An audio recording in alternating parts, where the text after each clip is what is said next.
intellectual and active groups.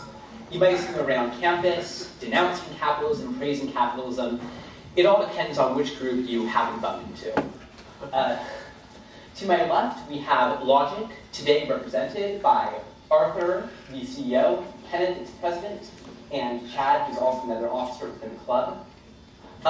Logic is a philosophical club here at UCLA, which is centered around the political and economic philosophies of the 20th century philosopher Ayn Rand. Rand is the creator of objectivist philosophy, which I think many in the room here today have heard about and read about within their educational experiences. And to my right, we have the LaRouche Political Action Committee, today represented by Cody and Sky. Both Cody and Sky are members of the Democratic Central Committee in Los Angeles and are also members of the Democratic State Central Committee of California.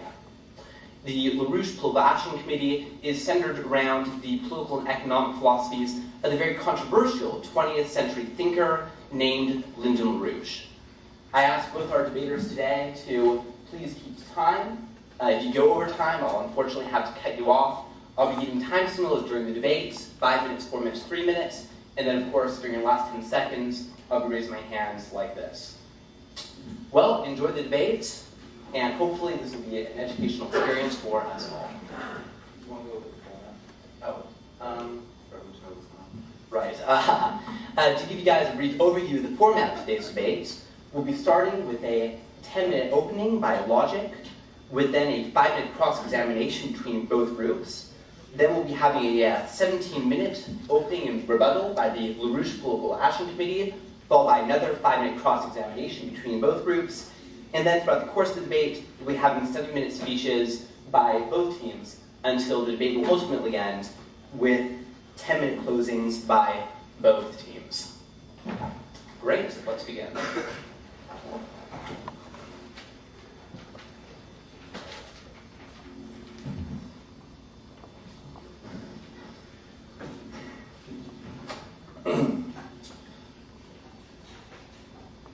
Thousands of years ago, the first man discovered how to make fire. He was probably burned at the stake he had taught his brothers to light. He was considered an evildoer who had dealt with a demon mankind dreaded. But thereafter, men had fire to keep them warm, to cook their food, to light their caves. He had given them a gift they had not conceived, and he had lifted darkness off the earth. Centuries later, the first man invented the wheel. He was probably torn in the rack he had taught his brothers to build. He was considered a transgressor who ventured into forbidden territory. But thereafter, men could travel past any horizon. He had left them a gift they had not conceived, and he had opened the roads of the world. That man, the unsubmissive and first, stands in the opening chapter of every legend mankind has recorded about its beginnings. Prometheus was chained to a rock and torn by vultures because he had stolen the fire of the gods. Adam was condemned to suffer because he had eaten the fruit from the tree of knowledge. Whatever the legend, somewhere in the shadows of its memory, mankind knew that his glory began with one, and that one paid for his courage. Throughout the centuries, there were men who took the first steps down new roads armed with nothing but their own vision. Their goals differed, but they all had this in common, that the step was new. The road was the first one, the vision unborrowed, and the response they received, hatred. The great creators, the thinkers, the artists, the scientists, the inventors, stood alone against the men of their time. Every great thought was opposed. Every great new invention was denounced. The first motor was considered foolish. The airplane was considered impossible. The power loom was considered vicious. Anesthesia was considered sinful. But the men of unborrowed vision went ahead. No creator was prompted by a desire to serve his brothers, for his brothers rejected the gift he offered, and that gift destroyed the slothful routine of their lives. His truth was his only motive, his own truth, and his own work to achieve it in his own way. A symphony, a book, an engine, a philosophy, an airplane, or a building, that was his goal in his life. Not those who heard, read, operated, believed, flew, or inhabited the thing he had created. The creator, the creation, not its users. The creation, not the benefits others derived from it. The creation which gave form to his truth. He held his truth above all things and against all men. His vision, his strength, his courage came from his own spirit. A man's spirit, however, is in itself, that entity which is his consciousness. To think, to feel, to judge, to act are functions of the ego. The creators were not selfless. It is the whole secret of their power, that it was self-sufficient, self-motivated, self-generated, a first cause, a fount of energy, a life force, a prime mover. The creator served nothing and no one. He had lived for himself. And only by living for himself was he able to achieve the things which are the glory of mankind, such is the nature of achievement. Man cannot survive except through his mind. He comes to Earth unarmed. His brain is his only weapon.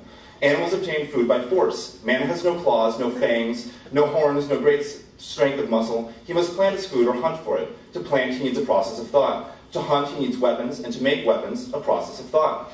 From the simplest necessity to the highest religious abstraction, from the wheel to the skyscraper, everything we are and everything we have comes from a single attribute of man, the functioning of his reasoning mind. But the mind is an attribute of the individual. There is no such thing as a collective brain. There is no such thing as a collective thought. We can divide a meal among many men. We cannot digest it in a collective stomach. No man can use his lungs to breathe for another man. No man can use his brain to think for another. All the functions of body and spirit are private. They cannot be shared or transferred. That quote was from Ayn Rand's The Fountainhead, where the protagonist, Howard Works, that symbolically stands trial for the alleged crimes of capitalism. He opened his defense by describing the nature of the productive man, a creator. He then denounced the types of societies that have thus far existed on Earth, societies full of parasites, mediocrities, power lusters, and cowards, all of whom denounced and hated the producer and his wealth, but hypocritically took advantage of it at every turn. Now, when one utters the word capitalism, many ideas come to mind. Capitalism is a system of competition, say some. Capitalism is a system of wealth, say others. Capitalism exploits the poor, say its opponents. Capitalism serves society better than any other system, say its supposed champions. These descriptions and accusations certainly are true of capitalism, but they represent definitions by non-essentials. What is capitalism at its root? These describe capitalism's effects. What are its causes? Man survives by his mind. He discovers the facts of reality and adapts them to serve his needs and wants. A primitive man must discover what plants are nutritious and which are poisonous. He must discover the principles of agriculture. He must discover how to fashion weapons and how to hunt. But life is more than just rote survival. Man pursues not just mere existence, but joyful experience. Man pursues happiness, satisfaction, his overarching self-interest. In nature, man faces a fundamental alternative: produce or die. The requirements of production is thinking, exercising independent, rational judgment. His judgment may be right or wrong, and reality rewards or punishes him accordingly. Man's nature does not change when he lives among other men. In a society, man must still be able to practice the results of his own independent judgment. This requires the establishment of a non-contradictory set of absolute prerogatives. Prerogatives of acting upon one's own independent judgment, provided that such actions do not infringe on the prerogatives of others. The only way to establish the system of rights is to ban the initiation of force, that no man may initiate force against the person or property of others. This is the nature, the root of capitalism. It allows for voluntary interaction and bans coercion. As a result, individuals compete for the association services of others. Individuals create wealth, since every interaction is to mutual benefit, relative to previous circumstances and alternatives. Individuals exploit one another, since producers bribe consumers with products, and consumers exploit the producer's ingenuity and productive ability. And as a consequence, not a justification, the entire society prospers. It should be made clear that we do not live under capitalism today. Indeed, we live in a mixed economy of sorts, where there are capitalistic elements mixed with statism, that is, good compromise with evil. The extent to which America has been prosperous is precisely the extent to which it has been capitalistic, and vice versa. Under capitalism, a government is required to protect individual rights and to rectify their violation. Under capitalism, a government has no more right to initiate force than any of its citizens, which is not at all. A capitalist government does not redistribute the wealth of its citizens. It protects the right of each citizen to create and amass his own wealth. It requires that each citizen takes responsibility for himself. It does not force anyone to be his brother's keeper. Capitalism allows man to face reality qua man. It does not shield him from his actions' effects. Fundamentally, the argument for capitalism is philosophical. It is based on man's rights. What would an economic analysis yield? Men pursue their values. Under capitalism, men interact voluntarily, so the only reason to interact with other men is to obtain a value.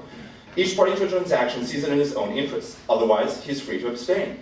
In such a society, every transaction results in mutual gain. Everybody in society is getting richer, which is good for each individual. There's no conflict. Granted, some get richer faster than others, and wealth gaps will increase, but the poor are still getting richer, to the extent of their abilities and ambition.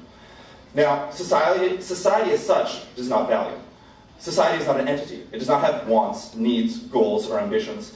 There are only the individuals of society. Individuals value. They want, need, aspire, create, produce, think. Society does not have interests. Individuals do. The only honest way to say that something is in society's interest is to say that it is also in each individual's interests. But too often, the justification of public good, social gains, or general welfare result in the momentary benefit of some individuals at the expense of others, but always results in long-term detriment of all.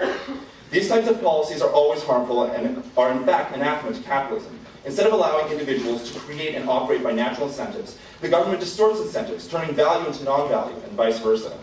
It rewards incompetence. It punishes success. It destroys wealth.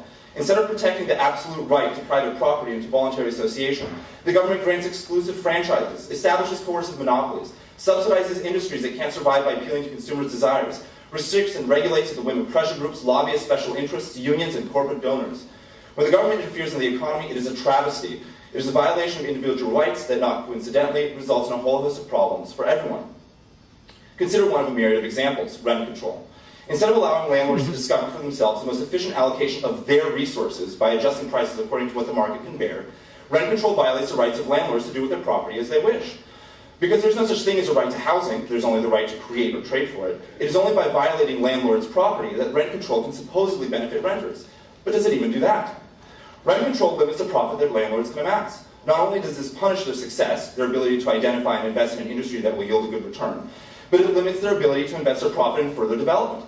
A capitalist does not fill swimming pools with gold coins a la Scrooge McDuck. He invests his exuberant profits in new ventures, creating even more wealth for himself and, consequently, for others. Similarly, property developers invest their profits in developing more rental units. But how can they do this with rent control limiting their profits? It gets worse. Because rent control makes rent artificially low, many more people will want to rent than there will be available units, resulting in long lines, waiting periods, ultimately lost time, resources, and investments. You may say, but everyone wants a place to live. This is true, but does everybody want a particular place to live if it costs a great deal? They may seek out less expensive alternatives and the market adjusts. Everybody may fancifully want a palace in the sky, but that is not the same thing as economic demand. Such is the pattern with all such social programs. The government violates the rights of some individuals for supposed benefit of others. But ultimately, everybody loses out. The government destroys incentives, destroys wealth, creates and encourages poverty. There is no social program that is without aggregate and cascade effects. Our opponents may propose a variety of justified government controls or interventions, whether it is to help the poor, ensure fair competition, or some other so-called desirable goal. But one cannot legislate goals into being. One cannot have effects without causes. There's no alternative to facts of reality. There's only one way to ensure that private resources are used efficiently. There's only one way to ensure that rights are not violated. There's only one way to reward reason. There's only one way to discourage rationality. Capitalism bans initiation of force, of citizens against one another and the government against the citizens. It bans the intrusion of government into private consensual affairs. It bans a mixture of economy and state. Capitalism is a system of reason. Capitalism is a system of prosperity. Capitalism is a system of and for man. Thank you.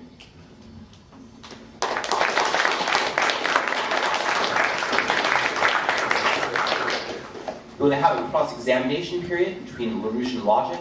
I remind all debaters that during this period, LaRouche will be limited to the right to ask questions, while Logic limited to the right to answer them. All right, perfect. It's kind of the first way. It's good because I thought that I have a question about the format. Because I noticed that in all of Rand's stories, at least the ones I'm familiar with, all of her arguments have to take the form of a fantasy story in order to justify it. You have to figure out. I know there's a lot of things you can make true in a fictional story, and you began with the same thing, 2 fictional stories about the wheel and the fire. Do you have any real-world examples of what you're talking about? In fact, the philosophy that we're using does not rely upon Ayn Rand's fictional works. There are quite a few non-fictional works that very well justify what we say, but regardless, we're not appealing to authority to say that Ayn Rand said so, so here it is. As far as real-world examples, we can talk about results of different kinds of economic policies and what they've done in the past. But ultimately, if you start with correct philosophical premises and perform logic on them, you will get to correct conclusions in philosophy. So as far as anything that you may challenge us on, if it's true or false or real-world examples, by all means try to point out an error in our logic and we can respond. Although I'd like to add that an outstanding example of the failure time and time again of government regulation in the economy was the rent control example Arthur gave in his opening. Do you think it's possible to have correct reason or correct logic with incorrect premises? That's a contradiction in terms. Logic is a non-contradictory integration of sensory and conceptual data. So you cannot pretend to apply symbolic logic to premises and think that you're going to get to a correct conclusion. if you want to challenge our premises, by all means, but... So you need some real example. If you're going to have whatever your logical method is, you need to have some real example that you're discussing, something in the real world and not something in the fantasy world. We haven't discussed anything about the fantasy world. I used abstractions to discuss the issue at hand. What I relied upon was man's nature and how man faces reality, and how that necessitates certain actions by man on his own, and consequently the types of actions that are required of man in a society, and what proper social interactions are. So I'd like an example of the first point that you began with, about how all human creativity, all human discoveries were based not on any kind of sense of discovery of a hunt for truth, developing human society, but rather on greed. Are there any real examples of that, and not a hypothetical that we can't figure out about, like the wheel or fire? Sure. Bill Gates does not create Microsoft because he wishes to help people with computers. Instead, Bill Gates wants to make billions of dollars, and I would dare say he's rather successful at that. He's motivated by his own self-interest.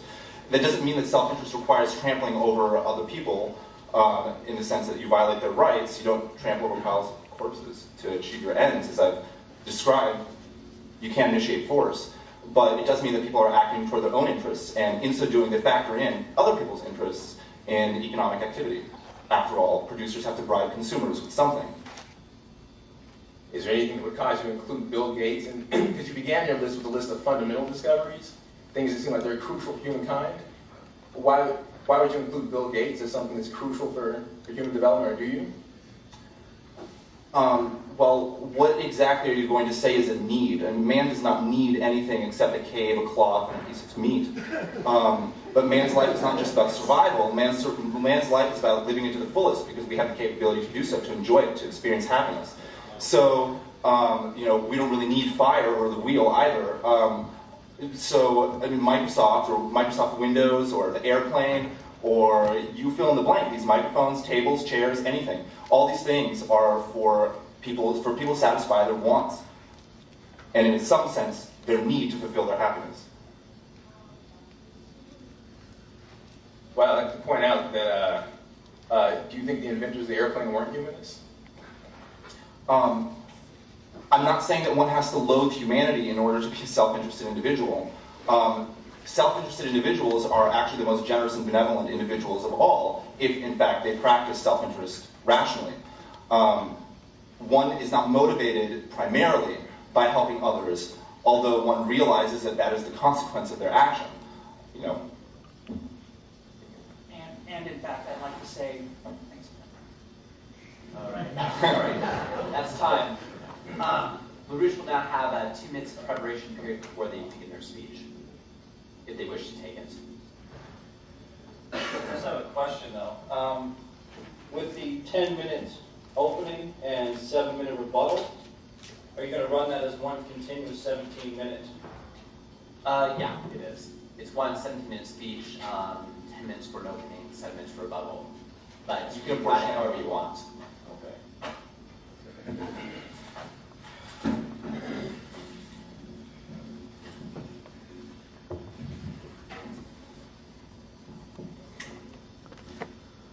Often, in Lapuchian halls of academia, one will run into various groups of young men and women, students and teachers, engaged in the age-old practice of master debating.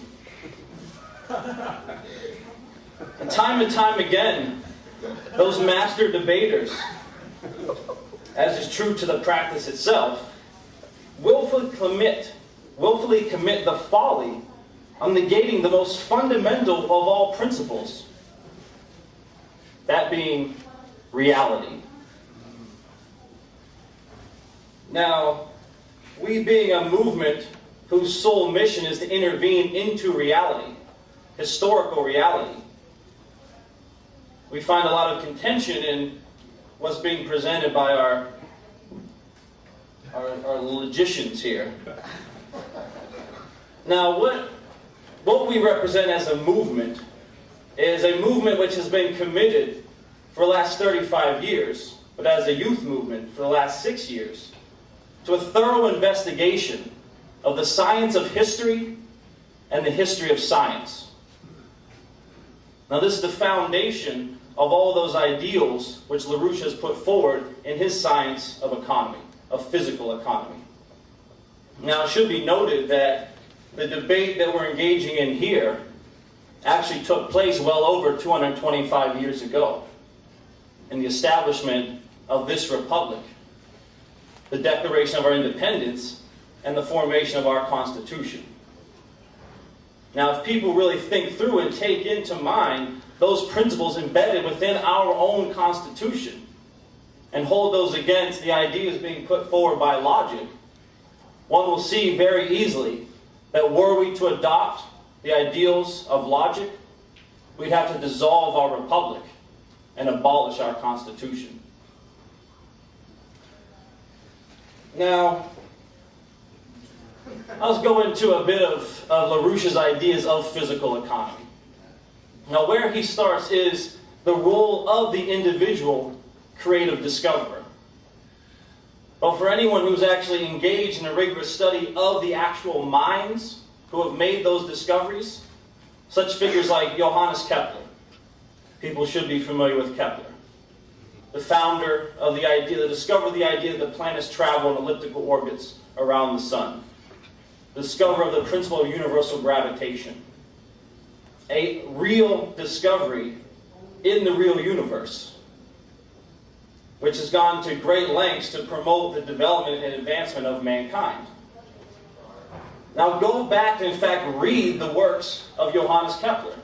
Not something that you got out of your professor's textbook or something you looked up on the internet or Wikipedia or one of these things. But actually go back, and if you're capable, read it in the original German or Latin.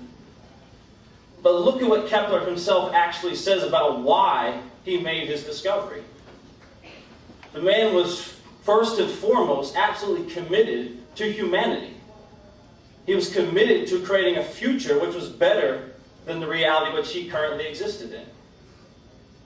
And it's absolutely clear in the works of people like Kepler, Benjamin Franklin, Gottfried Leibniz,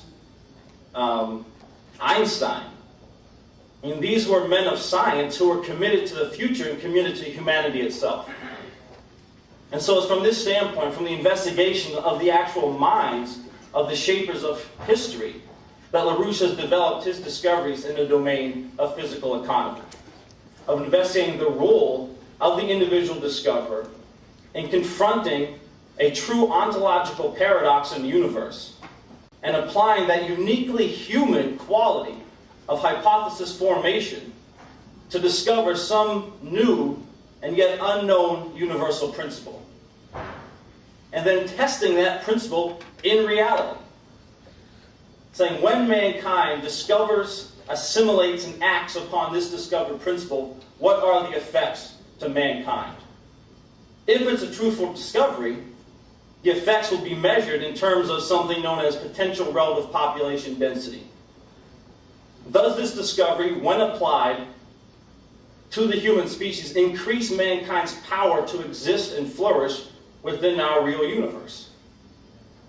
That's the only true metric for an honest discovery in this universe. And so it's from that standpoint that Lyndon LaRouche had developed his discoveries, his own unique discoveries, in the domain of physical economy. Now, if you go back and you investigate the internal history of our own United States, the history of where the idea of the nation-state developed from, dating back to the France of Louis XI, Henry VII of England, going back to the Florentine Renaissance, back to the era of Plato's Republic. And you look at then the application and development of those principles in our own United States. That's the only place where you can truly discover and understand a real idea of physical economy. Now, what we want to look at is what is in fact the reality that we face today. Now, to understand what's happening now, you have to understand something fundamental that took place in 1971. This is whenever Nixon put a final nail in the coffin of the Bretton Woods system that had been developed by Franklin Roosevelt and his collaborators, where you had a fixed exchange rate system You had a commitment on behalf of the federal government for investment into national infrastructure projects, development projects. People saw this during the World War II era as that which got us out of the Great Depression. Things like the TVA project, where we were able, through federal intervention, to raise a portion of the nation which existed in 18th century type squalor and bring them up to a 20th century standard of living. All done through the efforts of the intervention of the federal government by the hands of one Franklin Roosevelt. Now in 71, whenever Nixon decoupled the dollar from gold and established the floating exchange rate system, and then you had a succession of the introduction of the kind of legislation that these gentlemen would argue for. Massive deregulation, deregulation of airlines, deregulation of the rail system, deregulation of trucking, a cutting of subsidies for farmers, deregulation of banking, deregulation of healthcare. All of that which most people see now as the leading ills of the world, and particularly in the United States, all came about at the hands of those very deregulatory policies that our friends in logic would probably find most beautiful.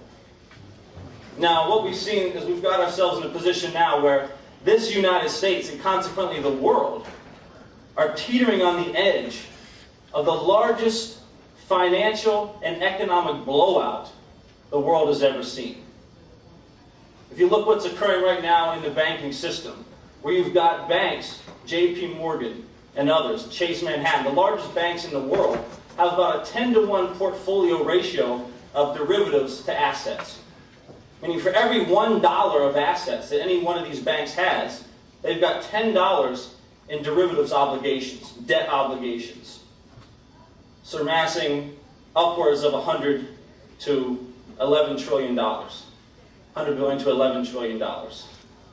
Now, what this has brought us to is that because of what you're seeing with the collapse of Delphi, the once second largest producer of auto manufacturing, GM now going bankrupt, nearly 2 million manufacturing jobs lost in the United States under the Bush administration. You've got what we've seen in Louisiana, the effects of Katrina, where due to an immediate lack of preparedness and a failure of response on the part of the Bush administration, but also because of 25, 30 plus years of disinvestment into infrastructure, you have an entire city of the United States wiped off the face of the map. These are the effects of free trade policies, of deregulation. I mentioned derivatives. Look what happened back in 1997.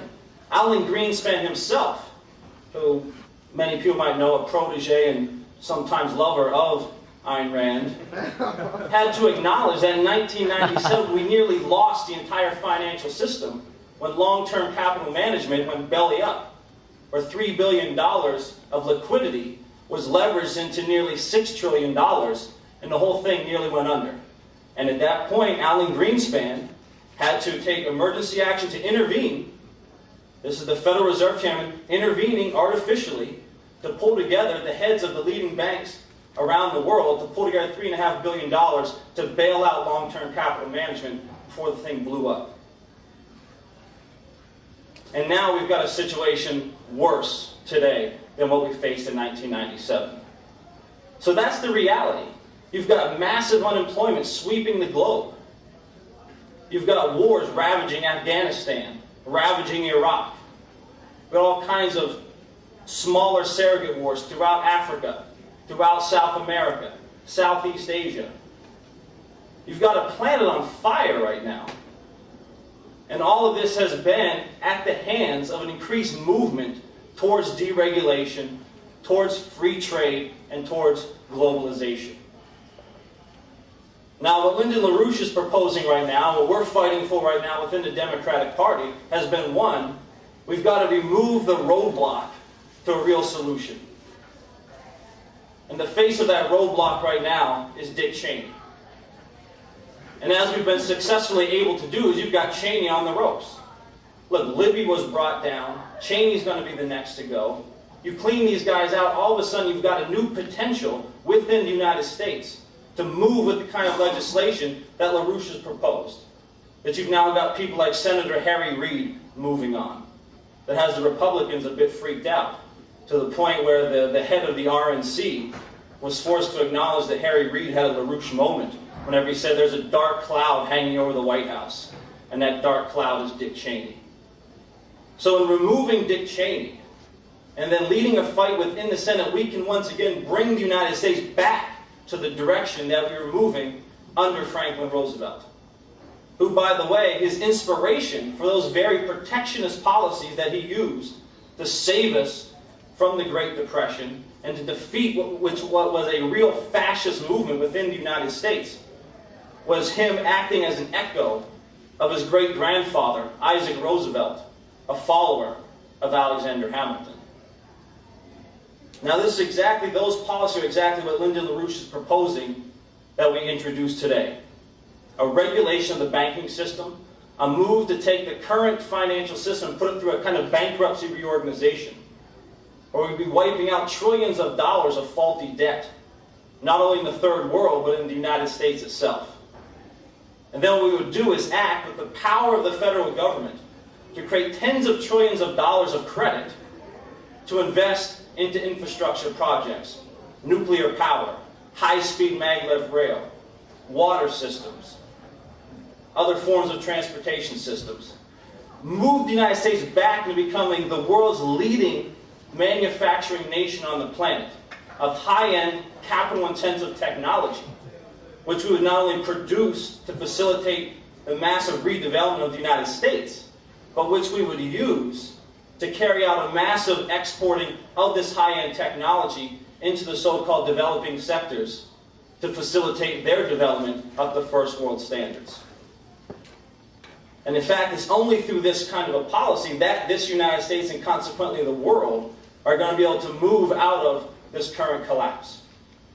Now, the effects of doing such things is that you would create the necessary conditions of life that would allow those sovereign minds, those sovereign individuals around the planet, the opportunity to develop their creative potentials to meet the demands of humanity for the future. I mean, who here is to say that what you've got right now in Africa, under the right conditions, are not potentially the next genius who may make the discovery for the cure of AIDS, the cure of cancer, may make the necessary breakthroughs that would lead to an affordable development of fusion energy technology. But to understand how that's going to happen, you have to actually go back and examine reality. What's the reality of how humanity has achieved the level of success that we have achieved up to this point? It hasn't been through free trade. It hasn't been through globalization. It's been through the sovereign nation-state acting to defend the general welfare of its people and their posterity. The future. That's the reality. Look at the greatest periods of economic growth in the United States itself. Look at the period in the 1960s coming out of the Civil War, following on the heels of Lincoln with the policies of people like Matthew and Henry Carey, where the United States developed the Transcontinental Railroad not as a private project, but through government-generated credit, moving into the 1876 Centennial Convention, where on display were the greatest developments in steam engine technology and other sorts of technology, which then you had the leaders from Germany, from Japan, from Russia, from South America, coming to the Centennial Convention in Philadelphia, inspired by those ideas, and then imported the American system of political economy. A system that's been largely written out of the history books today. That system, as it was known by people like Hamilton, in capital letters, the American system of political economy. It was neither free trade capitalist, nor communist or socialist or anything like that. And it was that which Bismarck used to develop Germany. It was responsible for the Meiji Restoration in Japan. And any time it's been applied, as most recently done by Franklin Roosevelt, it's been successful. Time and time again, it's been tested and proven to be the only successful model of economic development in history.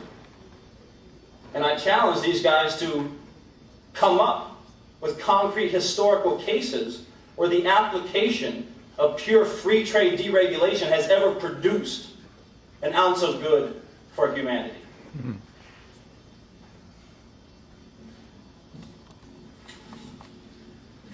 All right, we'll have another cross-examination period with the logic team asking questions. You mentioned a lot the term political economy. Could you please describe exactly what that means? Yeah. I mean, you can't really separate economics from politics, because economics is always something which has taken place amongst political entities. Nation states, quasi-nation states, colonies, what have you. So when we're talking about political economy, we're looking at the way in which government acts to organize the flow of materials, of energy, of people, to the effect of developing its nation and its people. Now, these are always done as political policies. You also use the term relative population density as kind of the criterion for... Potential relative population density. Potential relative population densities. Could you please also explain what that is and why it's a good criterion for judging a program's success or failure? Okay, so what we're looking at is that if, in fact, it's the creative powers of the individual human mind which are responsible for human advancement, then what we're looking at is, given a relative land area, say some square kilometers of land area, and it's going to be relative because not all land area is created equal. So given your relative land area and the technologies that exist at the time, the know-how that exists at the time, what are the number of people that you can support in that given land area relative to the land and relative to the technologies that are available to mankind at that time? Support by what standard? Support by standards of education, healthcare, life expectancy. Well, yes, I mean, those are all categories, but like standard, like what quality of education, like what are you talking about when you say standards of education? What's the potential that you've created for those individuals in that area to themselves contribute to the further development of mankind? I'm not exactly clear how you're trying to mix individualism and some sort of, I mean, essentially it is collectivism. How? Yeah, it's what paradoxical. Well, right. This is why I don't understand why you're talking about the individual welfare of every person in some given geographic region instead of, I mean, you're mixing this individualistic aspect with using society as a standard for what is right or wrong. I'm not clear where you're basing any idea of rights. I mean, do rights come from man's nature, or do they come from how a society happens to function? I mean, what are the objective criterions upon which you justify that potential relative population density is the correct metric? Yeah, well, those rights to man are inherent. If the nature of man is that man is the only creature capable of discovering those unsensible principles What rights, govern though? the way that our universe develops. What rights, though? Could you please specify, like, what principal rights are based on? Like, what's the, give me a statement, like, rights are blank. Like, I mean, what are rights? And where do they come from? Well, your rights come from God, I guess you could say. But not to get mixed up in religion, when we speak of God, we mean that your rights are inherent to the nature of man. That you have the right to develop that which is of your essence. That's what Okay, let me just be a little more getting direct. at it. When I was saying that man, if man is in fact the only creature which is able to discover universal principles, such as Kepler's discovery of universal gravitation, if that's the essence of what distinguishes man as man from any other creature on this planet, then your inherent right as man is a right to have that quality fostered and developed to the effect that you can exercise it. Okay, thank you. You said in your speech that one of your goals is to, like, wipe out third world debt. Exactly how do you plan to do that? Just by saying it no longer exists? Or? Yeah, you bring together a consort of nations. Thank you, I think I understand. No, I don't think you do. What you do is you bring together a consort. Well, it's pretty simple. This is actually what happened. This is why I say history is very important. If you look at what took place during the Bretton Woods Conference, you brought together heads of states who who made I'm sorry, as we are running out of sovereign time, let's nations move on to one further question. to reestablish a new You said monetary that banks system. have illegitimate forms of debt, and you also want to eliminate those when you restructure banks. Could you please describe how you're going to do that briefly? How we're going to do it? Yes. Again, it would be the role of the nation to act for its interests against the international banks. It's called sovereignty. Okay, thank you very much. Logic now has 2 minutes of preparation time if they wish to use it.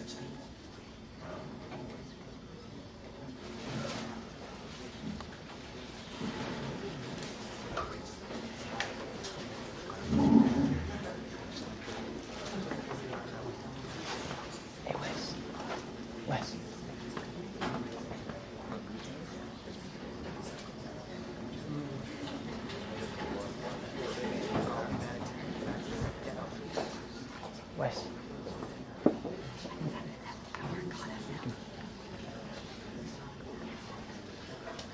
Do you want some water? Do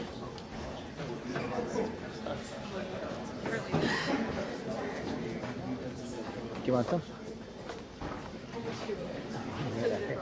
What? I've been drinking it back there.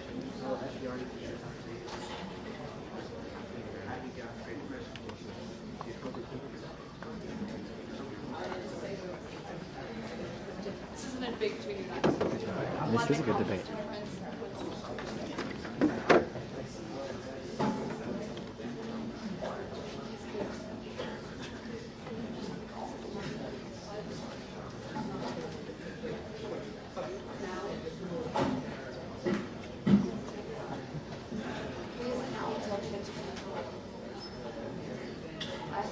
All right, in this speech, I'd just like to address some of the main points brought up by the LaRouche group. First off, they keep talking about how the American system, as they call it, which is essentially just their brand of socialism, statism, whatever you want to call it. Giving it the name the American system does not change its essence. What it is government intervention in the economy. It is telling private citizens what they can and cannot do with their own property. It is theft, it is wrong, flat out. Calling it cookies and milk does not make it sweet. Moving on to their point, what they said about the Constitution. They said that advocating the system that we do, we'd have to entirely wipe out the Constitution. That's entirely incorrect. There are certainly things that are wrong in the Constitution. The original Constitution allowed slavery, said women can't vote, etc., etc. Certainly there are things that are wrong with it, things that I would advocate if we rewrote it to change, and if I had to do it over, those are things I'd change. But the Constitution was very clear in its original document about a strict separation between government and the economy. It said individuals are their own thing, and the government largely needs to keep out of the way. I would make that more explicit and say there's a strict separation between government and economy if I were to rewrite it myself. But essentially, that is what the Constitution was there to do, to protect citizens from the government, to protect citizens from essentially what the LaRouche people are advocating. They also talk a lot about healthcare regulation, airline deregulation, etc. These were deregulated, and this was a wonderful thing.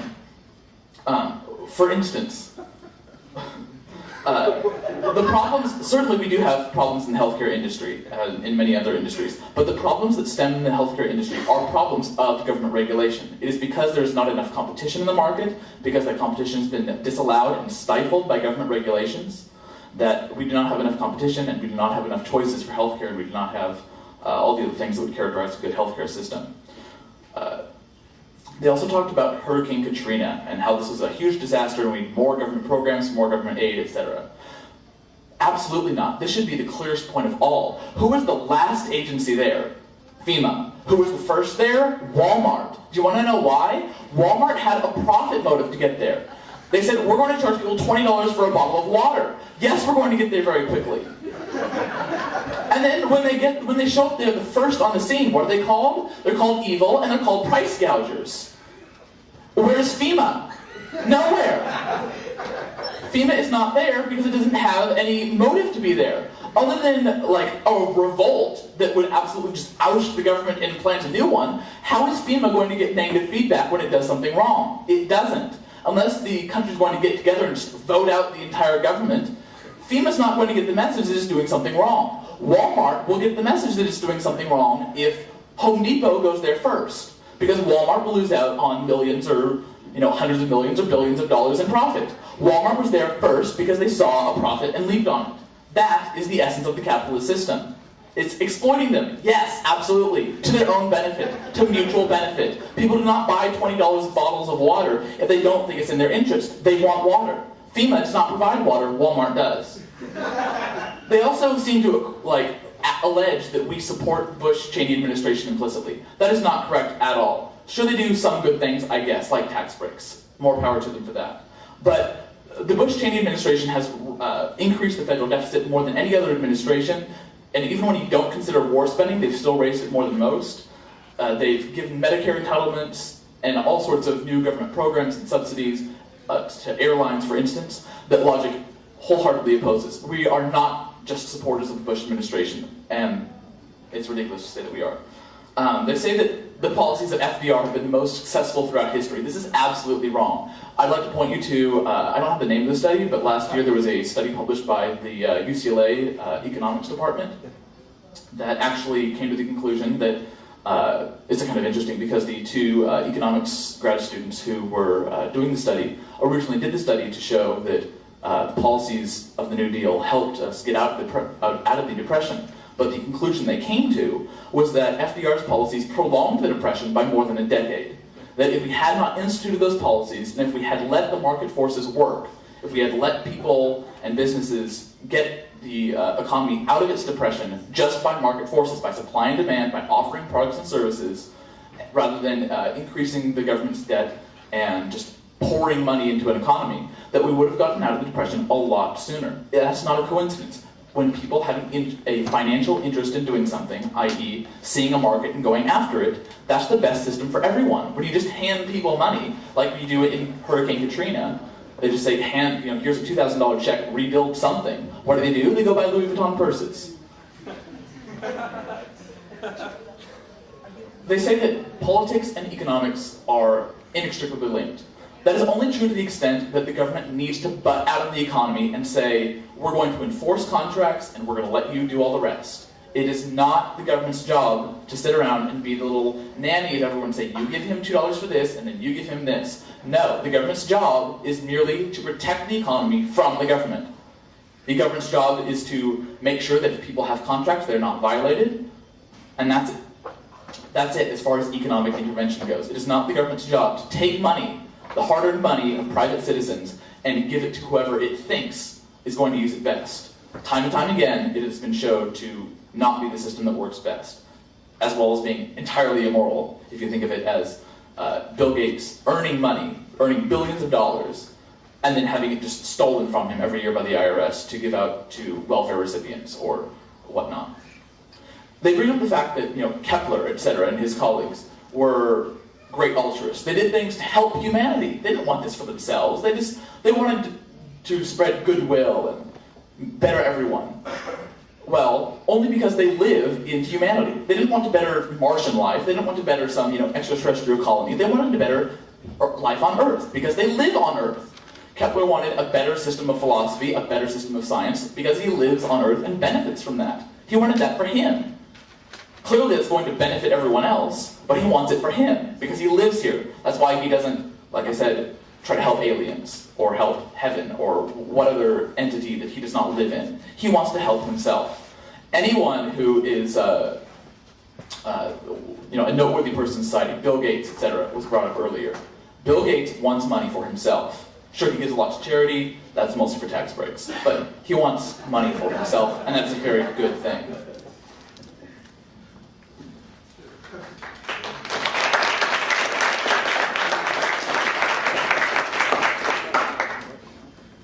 LaRouche now has 2 minutes of cut period if they wish to take it.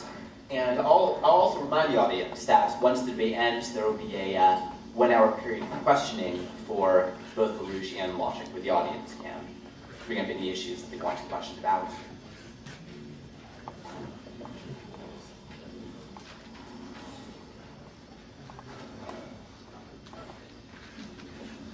Okay. I'll stress again, I think what I'll go with, for the benefit of the people in the audience, our friends here in Logic, sort of, I guess, use a mini 7-minute history lesson. Because it was clear, I guess, that nobody realized that we have in the past abolished third world debt before. We have in the past pushed for across-the-board regulation in the United States of the banking system. What LaRouche is calling for right now, for instance, the immediate drying up of the derivatives market as something, a useless cancer on the physical economy, this was also done. Every time you've ever had any kind of development in United States history, any kind of increase in the development of the productive goods that are necessary for all human survival, and the development of those skills that Cody described, what's more important than survival, giving every human being the capability to now act on society in a way that's useful, giving themselves an effective immortality. That was done using the policies that we're proposing.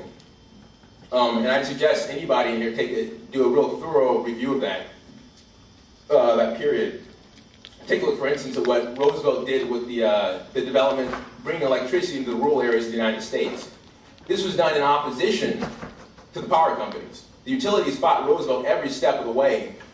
The utilities whose job it was to provide electricity to the population refused to do so because they made more of a profit by not doing so, given the environment that had been set up under Coolidge and Hoover. We had the promotion of radical free trade policies, privatization. As soon as Roosevelt came in, Roosevelt bypassed the blockage that was coming from the utilities, the electrical utilities. Roosevelt forced the electrification of the Midwest, and in the process increased not just the standard of living for the population, increased educational levels, giving the youth in these rural areas the opportunity to do something that was actually human for the society that they lived in. Roosevelt also incidentally increased the profits of the utility companies. And this is always the case. Any private entity exists in the medium that is the physical economy. You wouldn't have private entrepreneurs if it wasn't for the nation state. The development of the nation state is necessary in order to have anything that you might consider useful generated by private interests. The utilities, the electrical utilities that were gouging California during the energy crisis wouldn't have been able to do so if they couldn't live off the energy grid that was created by Roosevelt. The entirety of the physical structure that they looted from in order to make the profits they were making, Enron, Dynegy, Duke, Reliant, this was created during Roosevelt's period. Take a look, date back the development of the power plants, date back the development of the time we had the energy grid, the network of the energy grid laid out. All this was done by the nation state. And I think this kind of shows the problem of having a debate in the absence of any kind of real history. This is a problem with Rand in general, but this is a problem that you've got with everybody. Every crucial debate that's being held on the campus right now in economics departments is organized so that you can present whatever argument you like by never having to actually take a scientific approach to what took place, taking a scientific approach to history, economic policy, meaning that you're going to find specific cases, you're going to develop them, you're going to figure out what was successful about those, and you're going to test out what was done by an application to the current situation, which is what we're promoting in the LaRouche Youth Movement. The bulk of our research projects people can find in our Science Magazine, the Science Magazine website. You're welcome to take a look at that, which is 21stcenturyscienceandtechnology.com. The policy proposals that we've got on both our Intelligence Magazine website for the Executive Intelligence Review, which is LaRouchePAC.com, or the international development policies that we've got on our website for the Schiller Institute, theschillerinstitute.org. All of these policies are the kind of things that whatever tiny benefit might come from what logic is describing depends upon what you create in those areas. And again, I'd suggest a studying of history in order to clarify some of those points, because it's really hard to have a philosophical debate in that kind of a vacuum, a historical philosophical vacuum. But how much time do we have left? 2 minutes. Yeah, I mean, I guess one thing that would be important to bring up is that it seems to be happening time and time again on the part of logic, is that they assert things of which they really don't have any real background in. Like, for example, my friend referenced Kepler. And he said, well, Kepler did this and that for that reason. I'd like to know which works of Kepler he's read. or which biography of Kepler he read in order to be able to assert this about Kepler's life. And if the only thing that you can cite in reference to what happened with Roosevelt was some study done by a couple of UCLA grad students, I mean, there's got to be a little more rigor in applying, whenever we're investigating ideas of historic importance, when you're talking about life and death. And I'm also a little bit confused. It seems to me that whenever we brought up the Katrina, they referenced Walmart, and Walmart's going and charging $20 for a bottle of water because there was a profit motive involved. Is that to say that it would be okay if someone didn't have the $20, but yet they were dying of thirst, not to give them the bottle of water because there was no profit to be gained for you? Okay, I mean, if that's what you guys represent, that's a bit insane. I don't know if Adolf Hitler, I'm sure, would have been like that policy. So, I mean, I'd like to get some kind of response from these guys. Could you maybe give us an indication of some of the scientists that you read through their original works to where you actually know their mind and how it operates, that you can make the kind of assertions that you have?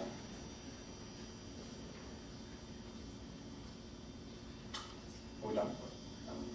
This is not a question period. Yeah, they've got some time coming up.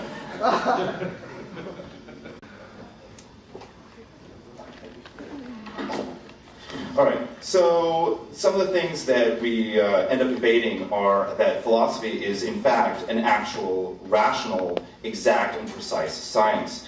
That philosophy is based on the most basic observations about reality, and on that basis, we come to conclusions and make derivations and discover through a rational scientific method what is good for an individual, and consequently, what is good for a society.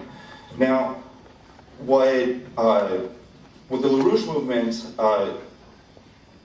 advocates is essentially, there are all these things that we don't like about society, and they make a very, emotional argument. They bring up lots of things that everybody thinks are like really bad, but it's very superficial. It's mostly emotional. So what they want to do is they want to legislate into being certain goals. We don't like poverty, we'll outlaw it. We'll just have the government give people money. Instead of discovering, for instance, what the necessities of production are and creating conditions that allow people to create profit for themselves, i.e. to allow them to engage in voluntary exchange and trade with other individuals, of course, to mutual benefit. Now, when they talk about all sorts of regulation, whether it's regulation of the electric industry or of medicine or whatever, these, this is not just like regulation of some, floating abstraction industry. This is somebody's medical practice. This is somebody's electric industry, somebody's power plant. And the same thing goes for banks. It's someone's bank. Someone took risks. Someone had to invest. Someone invested their time, effort, money into creating a bank, and they expect to reap the profits. Why would somebody do something if they would gain nothing from it? Even the most, proud altruists, who say, "Oh, I'm not doing this for me. I'm doing this for society, or for my neighbor, or for my child, or you fill in the blank." These people ultimately, are acting because, well, they either want to think of themselves as good, or they want other people to think of them as good, or they're under some deluded notion that they're going to some place called heaven, or they don't want to get into hell, or you fill in the blank. The point is that biologically, everybody is motivated to do things for themselves. It is only what they realize on a conscious level that determines whether they're, being altruistic or egoistic. The point is that individuals are motivated on a very basic level to do good for themselves. They may be confused about how to achieve that. They may delude themselves into thinking they're doing it for society. Whatever. This is why we don't need to address the particulars of Kepler. Maybe they're right about, Kepler really did think he was doing good for society, but that's quite irrelevant. On a biological level, he must have been motivated by self-interest. This is how biological entities operate. You don't live by sacrificing the values required for life. It doesn't make any sense. Now, we also evade the question of where rights come from. We keep saying, rights come from human nature. We are individuals. To survive in reality, man must practice reason. He must be able to practice the results of his own independent judgment, which requires that other men do not initiate force against him, and particularly the government against him, since the government holds a great deal of force. a lot of power to exert force, I should say. So that is where rights come from. The initiation of force is wrong. The root right is a man may do whatever he wishes with himself and his property, provided he does not initiate force, fraud, or any such other corollary, which can be discussed in the Q&A section, provided he does not initiate force or fraud against any other person or his property. We can also discuss where property comes from in the Q&A. But the point is that these are the source of rights, man's nature. It has nothing to do with man and how he lives and, relative population density potential. I'm sorry, I don't remember the phrase. That's not me trying to slight them, I just honestly don't remember.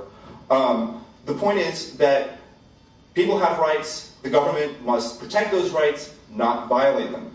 And certainly when the government interferes in the economy, it always creates distortions of incentives. The government is allowed. The government can coercively extort tax dollars and thereby distort the incentives associated with doing something. When someone owns private resources, they want to use their resources efficiently. They want to get something out of it. They want to use their resources in the manner that benefits them most. When the government provides free resources by extorting it from other people, it completely distorts free market incentives. You cannot have a free market partway and have kind of regulation. Freedom is binary. You either have it or you don't. Just because the government says to its citizens, do whatever you wish for now, it's the same thing as slavery, where certain slaves were allowed a little bit more autonomy than others. A slave master may say, do whatever you wish for now, but that person is still a slave.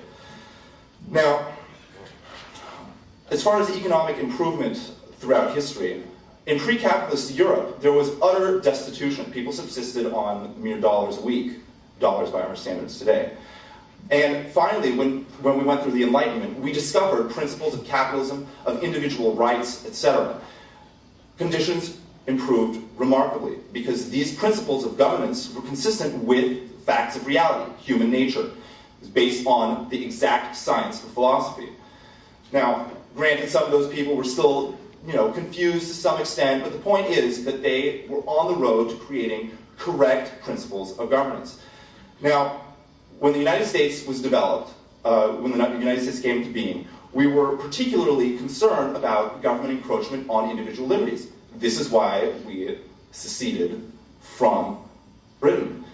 And over time, and in the very beginning, we had a great deal of autonomy, individuals that is, and the economy flourished. We had many new inventions, light bulb, various, all sorts of rail industries, you name it. And even today, we're still moving on the coattails of that momentum. But as time goes on, we're regulating more and more. Sure, now and again, we deregulate this or that. But how many propositions on the last California special election were to create a new regulation or create new special privileges for people, special people? Now the economy is going down. I agree. Things are going awry. But it's precisely because the government is interfering. And it is precisely in stark contrast to the principles upon which our government was founded. That is not the justification, but it so happens that those principles, in essence, if not in every particular, are what is correct for our government. Freedom.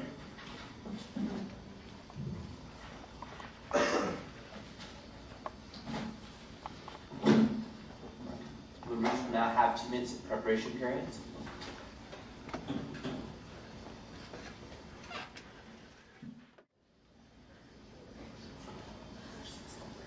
The issue of slavery was brought up. I think it should be duly noted that ignorance of reality and history is perhaps the worst form of slavery.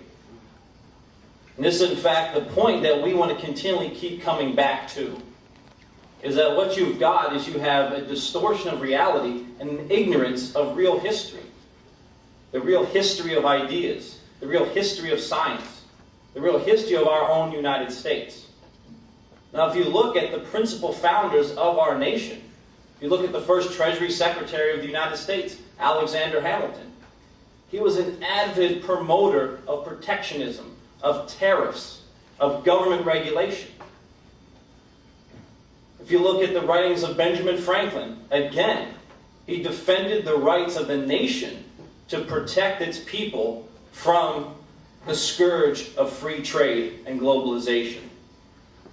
And so in fact, this is exactly the idea that we're fighting to bring back now. Look at what you had. He talked about, okay, freedom from, freedom from individuals harming you or exerting force upon you. I wonder, is it considered an act of force whenever a company lays off its workforce to move its factory into a third world nation, where they exploit the labor? Or the reason why the cost of production is so cheap is because you've got often lack of running water, you've got lack of health care, you've got lower standard of living in general. And so it's due to the fact that the government and the population don't have to pay into maintaining a standard of living which is acceptable for the 21st century. That's why the cost of labor is so cheap. Now, is that an act of force? Sure, you may not be going up with a gun and telling the guy he's got to leave his job. But by moving the factory, you've in effect created a condition where that individual and that family have lost their ability to maintain their mode of existence. And as that's happened, now ask again, are there laws currently in the United States that restrict, say, Bill Gates or any of these other billionaires from then employing those now unemployed skilled machinists into a new job that's going to give them the quality of life that they formerly had? No. So to say that deregulation, in fact, produces a greater benefit for mankind is a complete fallacy of composition. Historically, it's never occurred. You go back, you look at the period of enlightenment. Look at what happened in such areas like Ireland. Look what occurred as a result of free trade. Look at things like the potato famine. That was wholly the result of free trade economic practices. So this is the kind of system that is being advocated right now. Is a system which denies the right of the individual to a healthy human existence. And this is why, again, it is important that people go back and study history. Investigate the minds of those responsible for your own standard of living. Look at someone like Thomas Edison. Why did he do what he did? Why did Johannes Kepler die freezing in the cold trying to collect the last little bit of debt just to keep himself alive? This is a man who never saw the fruits of his labor. But if you actually read what the man said, he in fact did what he did because he was committed to a better future, to a better humanity. Martin Luther King. Was this man an idiot? Because he was willing to sacrifice his own happiness, his own simple happiness, for a better future? He never got to fully see and realize the fruits of his work. And he knew it was going to happen. This man knew he was going to be killed, but yet he continued to do it because he was committed to something other than a profit motive. And so this is what we have to continually keep coming back to. What is the reality of our own nation? How did we come into existence? What was the battle? What did Fodl write whenever he was discussing the true idea of Leibnizian happiness? Because this was the works of Fodl, is what they were reading in the Constitutional Convention, who was commenting on the works of Leibniz, who discussed what the idea of happiness was. The idea of happiness as the right to discover and transmit wisdom to others. To actually achieve a true immortality through the discovery of principles of truth and the communication of those into the future to create a better humanity. And this is what we're fighting for right now. Because if you look at where the world is, you've got famine, you've got war, you've got diseases running wild, largely as a result of free trade. Look at the new bird flu. Would the bird flu be spreading at the rate it is now were it not for the globalization of the agriculture and food process? A lot of this has to do because you've destroyed, through globalization, local production of food. And you've created the conditions for the spreading of diseases, for increased mutation. Look at what's occurred through something like NAFTA. Under NAFTA, Mexico has lost 1 million farmers. Look what's happened to the farms in the United States as a result of NAFTA. No one has benefited from this. And so again, you've got to look at reality. That's why we say these things often become masturbatory. Because we can come up with all these fanciful ideas about, well, in the abstract world, this and that happens, and wouldn't this be beautiful and wonderful? But look at reality. Reality is in complete contradiction to everything that's been put forward in the absolute abstract. And so if in fact we are going to address the reality of the crisis we face now, a banking collapse, a physical breakdown of the U.S. infrastructure, there's been no laws which have dissuaded people from investing into water systems, power systems, and the like. So why do we have a collapse of our infrastructure in the United States? This is the reality we have to address. And right now, as a movement, with Lyndon LaRouche, with the LaRouche Youth Movement, we represent the only force right now in the United States and on the planet which is absolutely committed to the bringing back into existence of a just economic order, which will defend the rights of the nation-state to promote the life, liberty, and pursuit of true human happiness for every person on this planet.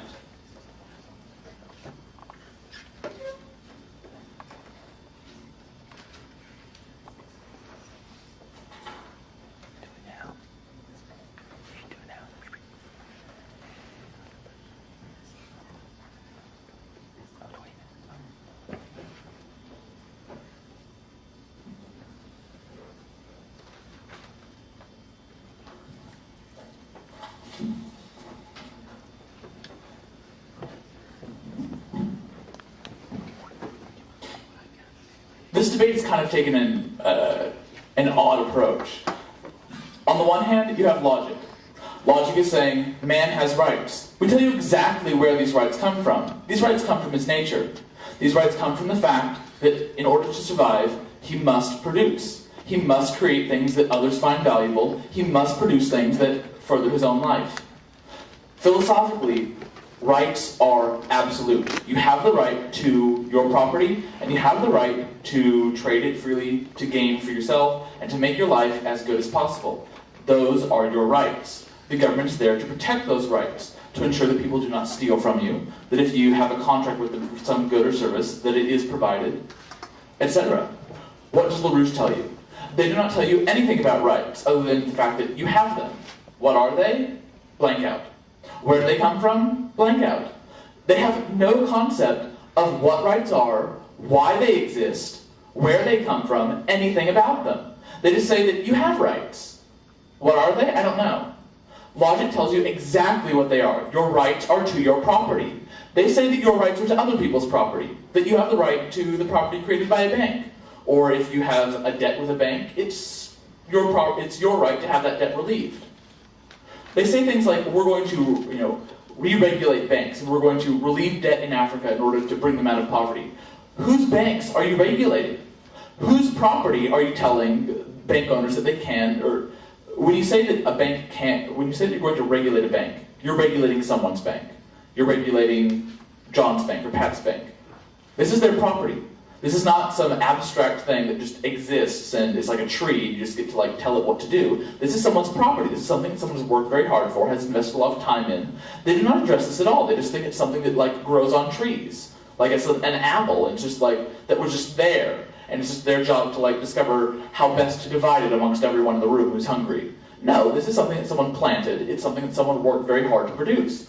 When you just divide it up or tell them what they can and cannot do with it on their own, you completely remove any incentive that they have to do a good job with it. If someone does not have the right to run their bank how they want in order to maximize their own profit, you've wiped out their incentive to create a good bank. If you're just going to say that the debt that they have given to someone, the debt that they have voluntarily agreed exists between, when they loan out money to Africa, for instance, or a homeowner or anyone else, that debt is created, and those parties involved in the transaction have agreed that that debt exists. They both think it is in their mutual benefit, otherwise they would not do it. And when you tell one party that they don't have the obligation to pay that debt back, as LaRouche is advocating, you completely wipe out and destroy any incentive for anyone to loan anyone money ever again. If I make a loan to someone and I have no expectation it's going to be returned, I have no reason to give someone a loan. Because it's not a loan then, it's just a handout, it's charity. Banks are not in the business of charity. If they were, they would have no money. They would just give it all away and then dissolve. Banks are in the business of getting profit. Incidentally, it helps everyone, because banks serve a vital function in the economy. They also mentioned, people have a right not to be laid off. To say, this is absolutely ludicrous. A job is the property of an employer. Just as an employer has the right to offer a job, to offer a wage, to offer a benefits package, to offer a place to work, or a thing to do, this entails the right to not offer it.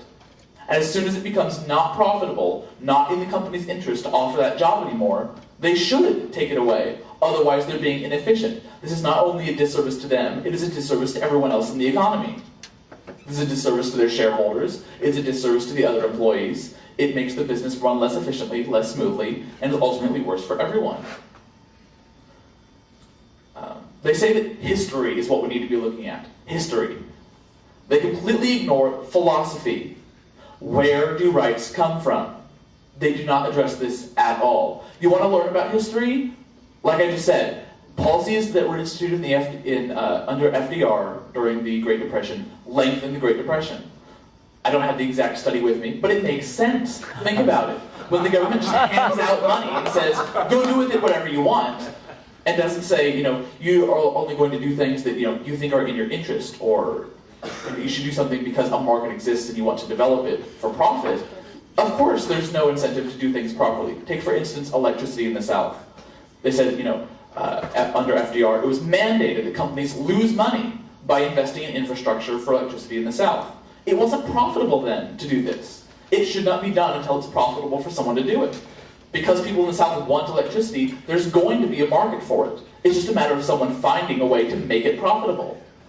And when someone finds a way to make it profitable, that makes it better for everyone. It makes it much more efficient. It makes society better off as a whole. Not to mention, it doesn't violate the rights of the people who own electric companies that are being forced to provide infrastructure to a place that doesn't have the money to pay for it.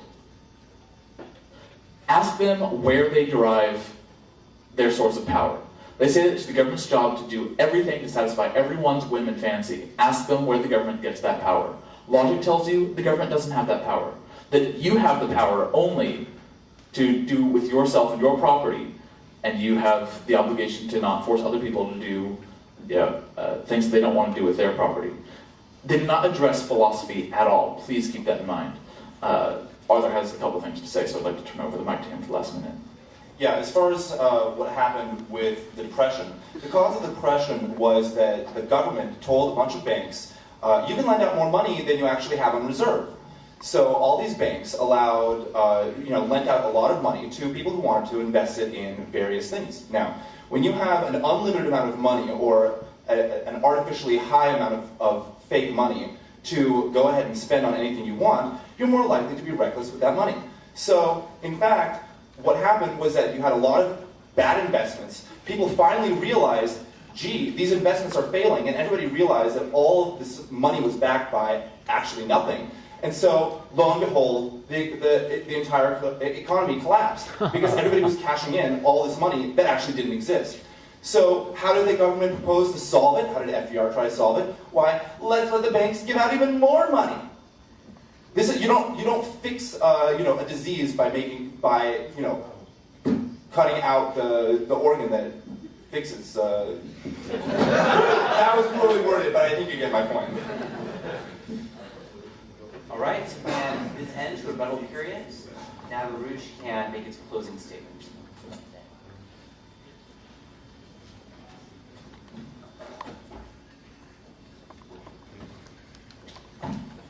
All right, to close,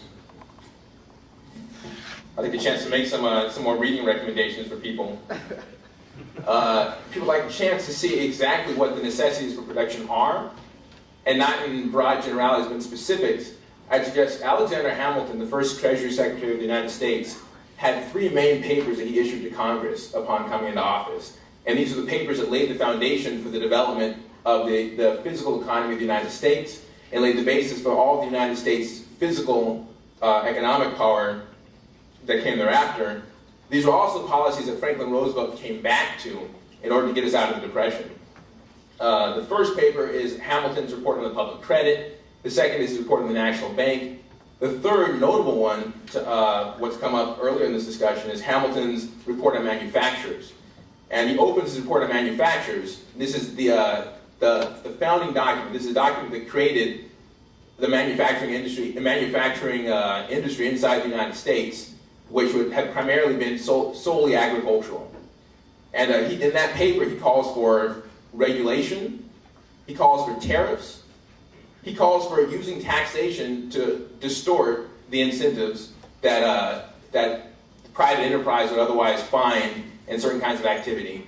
He calls for the government intervention to create sections of the economy that didn't exist before. Now, this is the actual history of the United States, and these are actual documents you can find. I suggest taking a look at those, because any debate that's taking place in the absence of those is taking place, again, in a fantasy world. There's reasons that we have laws against loan sharking in the United States. There's reasons that we have Chapter 11 bankruptcy laws in the United States. Because the government has a responsibility to manage the credit. And this is also Hamilton's point in his report on public credit. The government has a responsibility to manage the issuance and the distribution of credit. The way you do that is you police that, keeping in mind what's necessary for the general welfare of the population as a whole. Now, as for what defines the general welfare of the population, this comes up a lot. People are very backwards on this idea of property. It's notable that though people like to attribute, it's notable that people like to, we'll do that, we'll skip that, we'll come back to that. When you want to define what man does not have, there's no fundamental right to property that humankind has.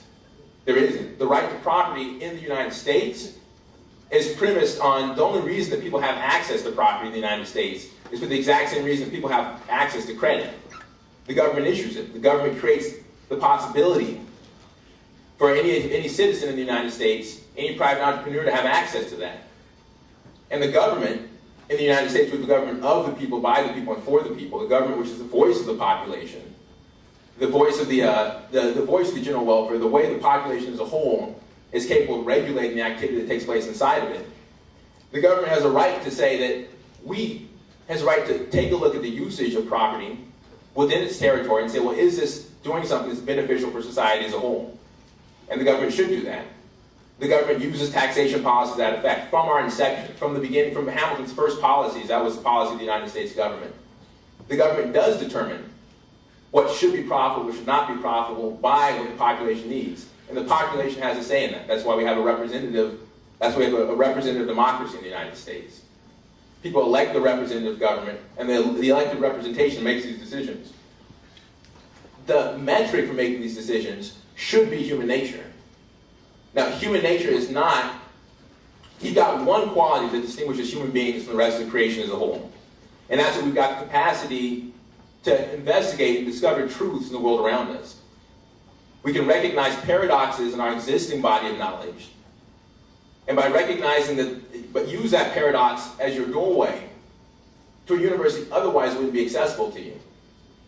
And in that fashion, we can successfully improve our knowledge of the universe around us. We keep expanding the truths we have access to. And that quality is what allows the human species to survive. That's the quality of the human species that allows us to discover new energy resources, which is necessary because there is no such thing as sustainable development. There is no such thing as renewable energy. Any energy resource that could be stated is exhaustible. People say, well, is solar energy exhaustible? Yes, you've got a limited amount of land area. There is material that goes into the production of solar cells. It's not simply sunlight. You don't absorb it and then figure out how to apply it elsewhere. We're not plants. We don't do photosynthesis. There's a productive process involved in that. And because that's necessary, it's necessary to have the human species continually moving from resource base to resource base. It's necessary to have as many human beings in the population actively engaged in that process as possible. And the government has a responsibility to maintain that. And human beings have a right to take part in that process.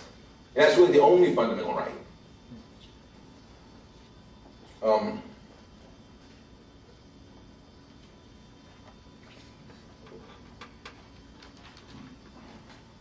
Hi, I mean, one thing too I thought was sort of funny what Arthur brought up First, it was wrong when he said that it was the policy of Roosevelt that created the Depression, because the Depression was full-blown by the time Roosevelt came into office, number one. So it was Hoover that was there whenever the Depression hit, and they were the policy that came out of the Coolidge-Mellon administration. But then, two, the real funny thing was that he said what caused it was whenever the government deregulated banking, gave banking the power to issue more money, and then the private banks chose their own act of volition to then extend more credit, thus creating the depression that he says occurred. And so it just seems funny that he actually blew away his whole own argument about the role of the private banks in deregulation. So that was just a funny irony. Two, the argument they're making for private property is, in fact, you want to know where you can find it? You want to go back and find where that argument exists? It's called the Confederate Constitution. Life, liberty, and property. So what's being defended right now is, in fact, the doctrine of John Locke, which then showed up in the Confederate Constitution as a defense of slavery. And so I think it should become very clear to people, in fact, what you're witnessing here. You're witnessing a battle over that same ideology that was at the center of the Civil War, that was at the center of the founding of the United States, between those who believe that man does, in fact, have an inherent right to true human happiness based upon his nature. And in fact, it's not true that we haven't put forth philosophical ideas about the nature of man. We've been very clear, in no meshed terms, about the true nature of man with historical specificity. We know the true nature of man because we've gone through the rigor of investigating the minds that have created the conditions of existence that we enjoy today. Such as we brought up before, Kepler, we can name others.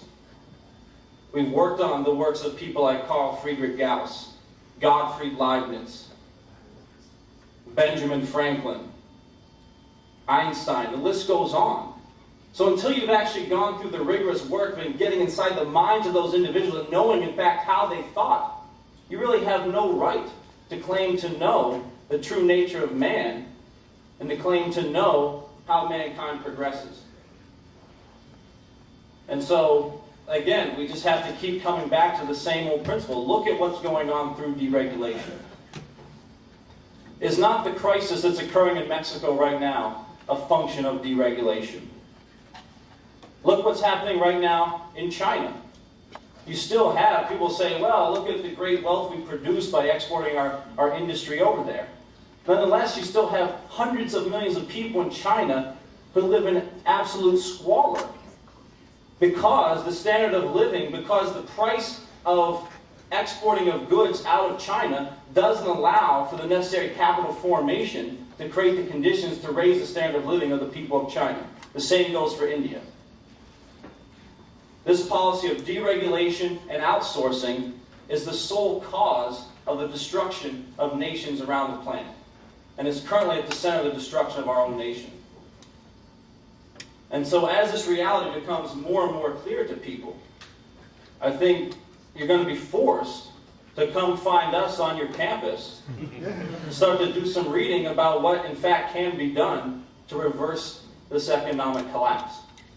And so just to make one last plug, in fact, for people who want to get more in depth into this, and I'd say this could become an issue of debate. You can then find us on the campus and we can debate these points. But tomorrow, on our website, LaRouchePAC, at 10 a.m., there's going to be a live international webcast where there's going to be questions taken from state legislators, from congressmen, from senatorial offices. It's going to be a discussion between LaRouche and leading elements of our own government and national governments around the world. So check that out, and then let's continue the debate.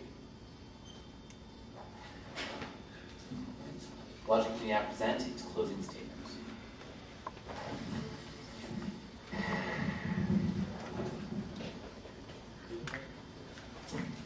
All right, I'll make a few quick points and then I'll get to the real substance. The argument about what was in the Confederate Constitution, I'm sure it wasn't wholly wrong, like every 100% of the word, everything that in it was wrong. So the fact that some things happen to coincide don't make it wrong. I'm sure there's at least one thing No, I'm talking about the principle. That the principle is not necessarily wrong. Just because Hitler used the word vermin once doesn't mean that every person who uses the word vermin is doing the exact same thing as what Hitler is doing. So that's just one little point, as much as I disagree with whatever else the Confederate Constitution may have said. Now, as far as the FDR business, I never said that FDR was created, that FDR created it, the Depression. I said that his attempts to fix it actually made it worse.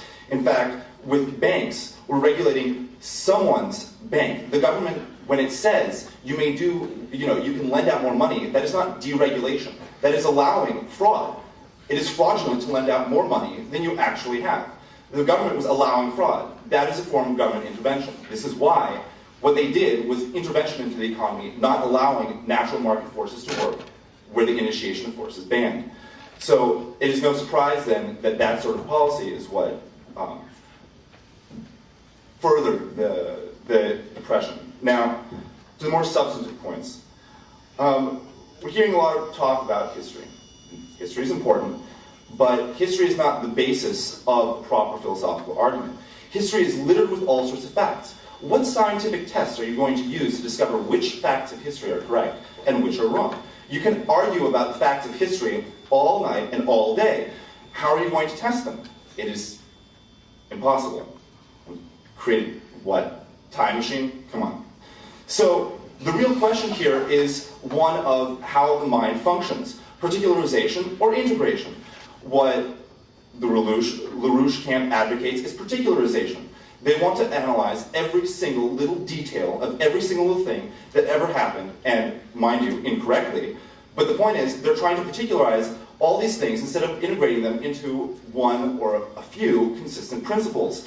Who can hold a whole host of facts in one's mind when determining whether or not to impose a certain kind of sales tax on certain import cars from a particular country, which may only last a certain amount of time?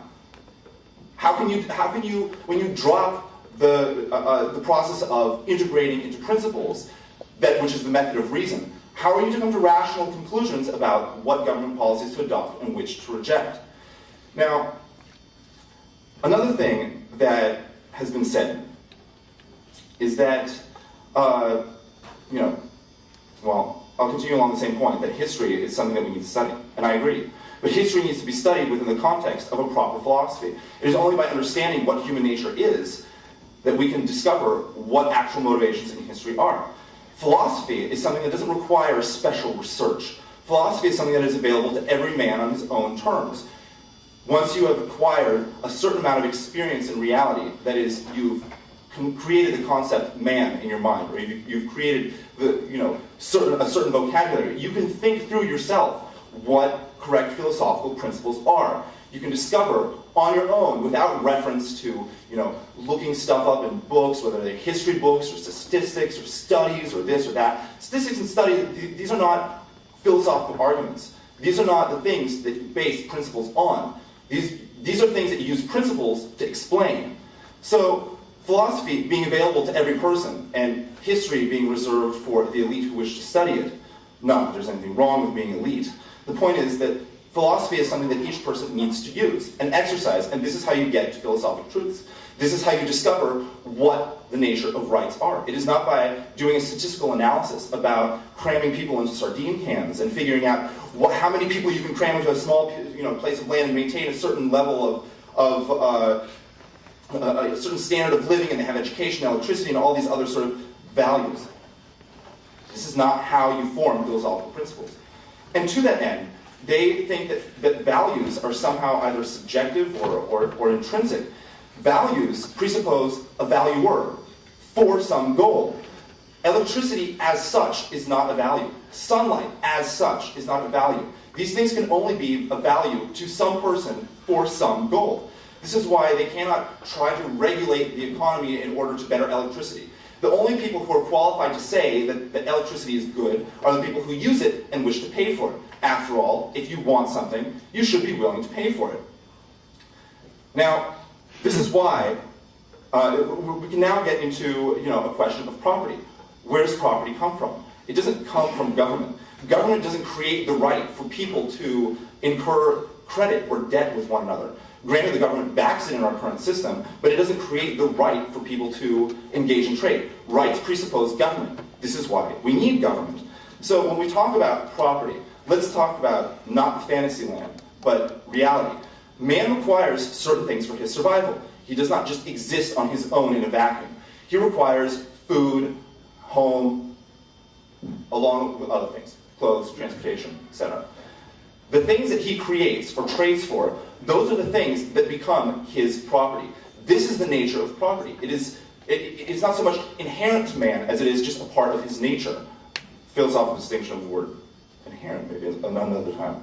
But the point is that property exists because of the nature of man. Man survives by property. Now, when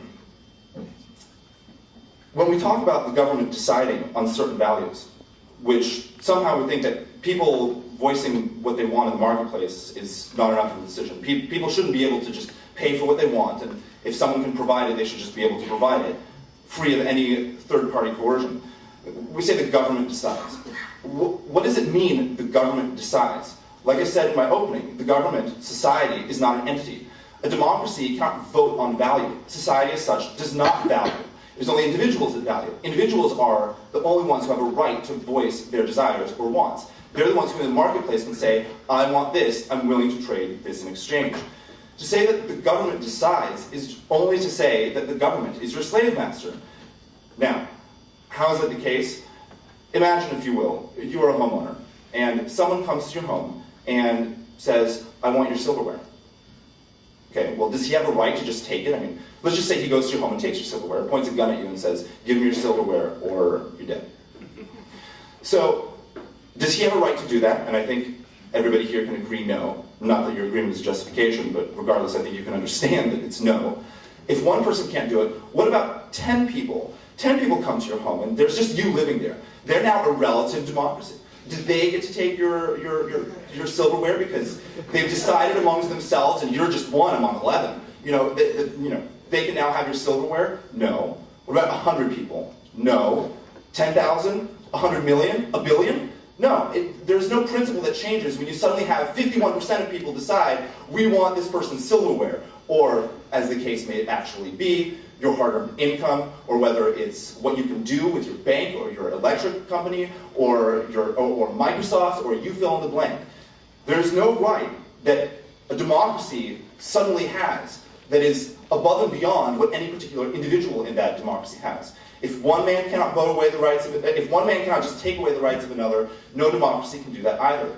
We have said what rights are, where they come from, that they're based on human nature, that the root right in a society is that you may do anything you wish with your person and property, provided that you do not initiate force or fraud against the person or property of others. That is your root right. Everything else, all the particulars are derivative from that. That is an integrating principle, not the infinite particularizations of, in this historical example, there's this, whatever. If you study history correctly, you will discover that everything is consistent with philosophical principles. Philosophical theories can be good or bad on the basis of their conformity to reality.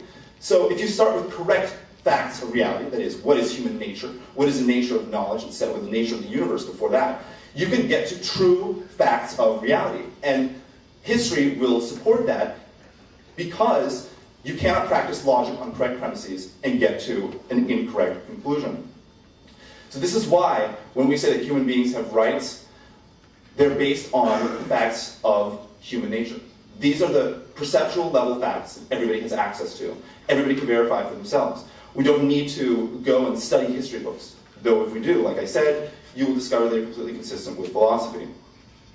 This is why, during the question and answers period, you should not accept a statement from the LaRouche people that you have rights, and then a blank out as to what they are and where they come from. Ask them where rights come from. What are they based on? Why is society, or stuffing people into sardine cans, the standard for whether someone can be allowed to do something or not? How is that based on the nature of man? Ask them. You will see that the non-initiation of force and capitalism is the only system that is proper to man.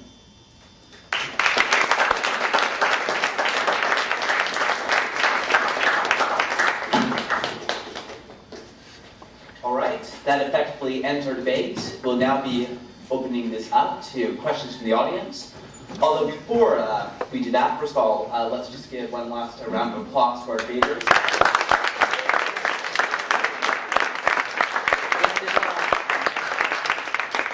If the course of this debate has perked your interest in any of the groups, you can get more information about Logic at the table to my left. And LaRouche also has a table set up outside with pamphlets about its organization. With that said, let's get the questions. Yes, my question is for I'm sorry, could you come up? People who would like to ask questions, would you please be so kind? But would you be so kind because we're recording this? We should have it recorded. Yeah, thank you. the general welfare. I think what we'll do this is we'll let both groups address the question, even if it's if the particular question is still addressed at one group, that would be equitable.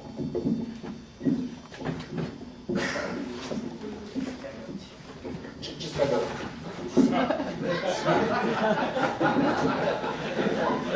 My question is for the LaRouches, specifically pertaining to their assertion of something about the bird flu being related to NAFTA somehow. So my question is, does the bird flu come over in the vegetables? Is that what's happening?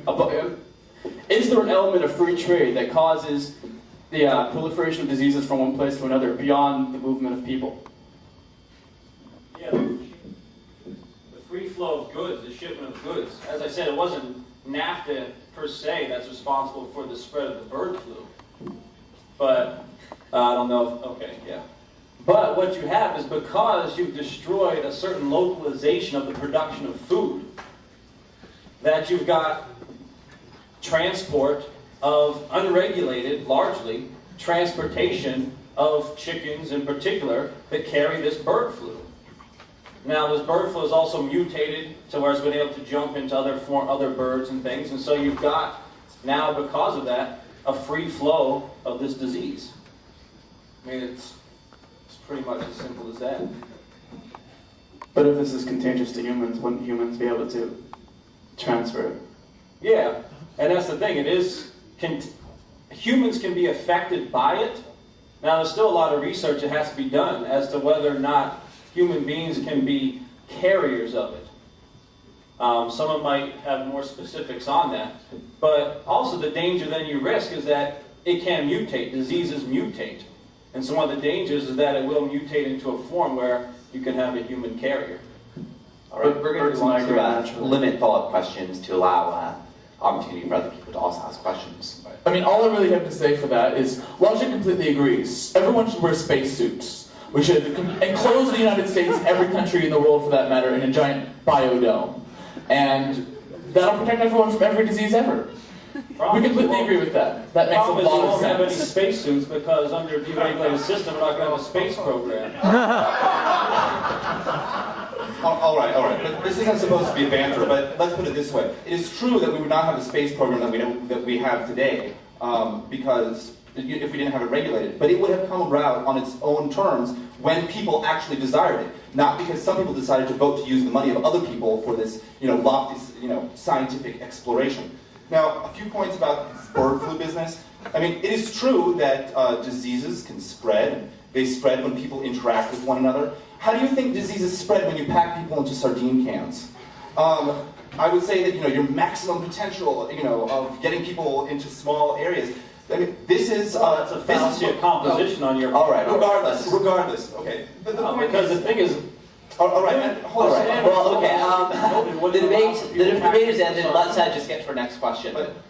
Yes, please. Hello. My name is Brent. A former objectivist, but now fighting with LaRouche. It's fun for me to be here.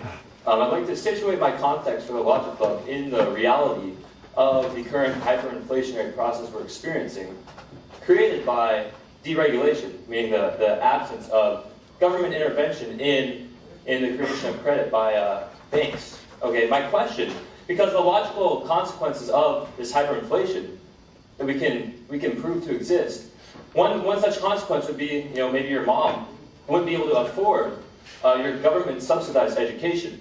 You'd have to choose between that and food. My question is, how does the individual keep the banks open so that private industry can continue to make a profit? I'm not sure what you're talking about when you say hyperinflation, because inflation has, for the last few years and probably even decades, been extraordinarily low, approaching zero. I'll take that as your answer. Thank you. No, it's not. No, that was just the beginning of my answer. Just to say that your premises are false. That your question is non-existent. It's about things that don't exist. But to further the response to something in reference to this.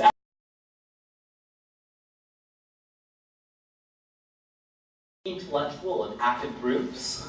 You might see them around campus, denouncing capitalism, praising capitalism. It all depends on which group you happen bumped into. To my left, we have Logic, today represented by Arthur, the CEO, Kenneth, its president, and Chad, who's also another officer within the club. Logic is a philosophical club here at UCLA, which is centered around the political and economic philosophies of the 20th century philosopher Ayn Rand. Rand is the creator of objectivist philosophy, which I think many in the room here today have heard about and read about within their educational experiences. And to my right, we have the LaRouche Political Action Committee, today represented by Cody and Sky. Both Cody and Sky are members of the Democratic Central Committee in Los Angeles and are also members of the Democratic State Central Committee of California. The LaRouche Political Action Committee is centered around the political and economic philosophies of the very controversial 20th century thinker named Lyndon LaRouche. I asked both our debaters today to please keep to time. If you go over time, I'll unfortunately have to cut you off. I'll be giving time signals during the debates, 5 minutes, 4 minutes, 3 minutes, and then of course during your last 10 seconds, I'll be raising my hands like this. Well, enjoy the debate, and hopefully this will be an educational experience for us all. You want to go over the format? Right. To give you guys a brief overview of the format of today's debate, we'll be starting with a 10-minute opening by Logic, with then a 5-minute cross-examination between both groups. Then we'll be having a 17-minute opening and rebuttal by the LaRouche Political Action Committee, followed by another 5-minute cross-examination between both groups. And then throughout the course of the debate, we'll be having 7-minute speeches by both teams until the debate will ultimately end with 10-minute closings by both teams. Great, let's begin.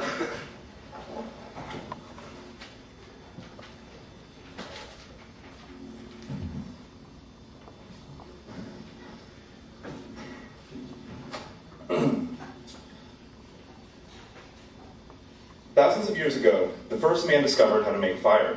He was probably burned at the stake he had taught his brothers to light. He was considered an evildoer who had dealt with a demon mankind dreaded. But thereafter, men had fire to keep them warm, to cook their food, to light their caves. He had given them a gift they had not conceived, and he had lifted darkness off the earth. Centuries later, the first man invented the wheel. He was probably torn in the rack he had taught his brothers to build. Fountainhead, where the protagonist, Howard, works, that symbolically stands trial for the alleged crimes of capitalism. He opened his defense by describing the nature of the productive man, a creator. He then denounced the types of societies that have thus far existed on Earth, societies full of parasites, mediocrities, power lusters, and cowards, all of whom denounced and hated the producer and his wealth, but hypocritically took advantage of it at every turn. Now, when one utters the word capitalism, many ideas come to mind. Capitalism is a system of competition, say some. Capitalism is a system of wealth, say others. Capitalism exploits the poor, say its opponents. Capitalism serves society better than any other system, say its supposed champions. These descriptions and accusations certainly are true of capitalism, but they represent definitions by non-essentials. What is capitalism at its root? These describe capitalism's effects. What are its causes? Man survives by his mind. He discovers the facts of reality and adapts them to serve his needs and wants. A primitive man must discover what plants are nutritious and which are poisonous. He must discover the principles of agriculture. He must discover how to fashion weapons and how to hunt. But life is more than just rote survival. Man pursues not just mere existence, but joyful experience. Man pursues happiness, satisfaction, his overarching self-interest. In nature, man faces a fundamental alternative: produce or die. The requirements of production is thinking, exercising independent, rational judgment. His judgment may be right or wrong, and reality rewards or punishes him accordingly. Man's nature does not change when he lives among other men. In a society, man must still be able to practice the results of his own independent judgment. This requires the establishment of a non-contradictory set of absolute prerogatives. prerogatives of acting upon one's own independent judgment, provided that such actions do not infringe on the prerogatives of others. The only way to establish the system of rights is to ban the initiation of force, that no man may initiate force against the person or property of others. This is the nature, the root of capitalism. It allows for voluntary interaction and bans coercion. As a result, individuals compete for the association services of others. Individuals create wealth, since every interaction is to mutual benefit, relative to previous circumstances and alternatives. Individuals exploit one another, since producers bribe consumers with products, and consumers exploit the producer's ingenuity and productive ability. And as a consequence, not a justification, the entire society prospers.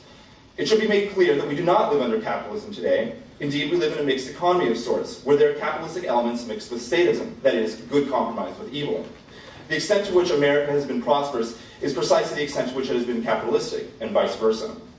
Under capitalism, a government is required to protect individual rights and to rectify their violation. Under capitalism, a government has no more right to initiate force than any of its citizens, which is not at all. A capitalist government does not redistribute the wealth of its citizens. It protects the right of each citizen to create and amass his own wealth.